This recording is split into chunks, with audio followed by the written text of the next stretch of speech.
এই লোকটা বাসের ভিতরে চেন খুলে সে একটা বোতলের ভিতরে প্রসাব করতেছে। পাশে বসে ছিল তার একটি সুন্দরী মেয়ে। মেয়েটা দেখে বলতে ছি! এরপর বাসের সবাই তার কথা শুনে অবাক হয়ে যায়। আর লোকটাও তাড়াতাড়ি প্রসাব করা বন্ধ করে দেয়। এই মুরুব্বি বলতেছে, "কি মা, এই লোকটা তোমার সাথে খারাপ ব্যবহার করছে?" এই ছেলেটা বলে, "ও কি আপনাকে কিছু বলছে? আমাকে বলেন, তাহলে ওকে মেরে ওর হাড্ডি-গুড্ডি ভেঙে দিই।" তারপর সে বলে, "না, ও এর থেকেও খারাপ কিছু করছে।"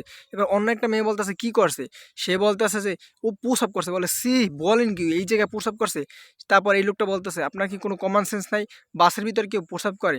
লোকটা অবাক দৃষ্টিতে তাকায় থাকে। সবাই তাকে অপমান করে কথা বলতেছে যে, "আপনি এত বেয়াদব কেন? বাসের ভিতরে কেউ প্রসাব করে?" সে বলে, "চুপ করেন, কোনো কিছু না জেনে কথা বলবেন না।"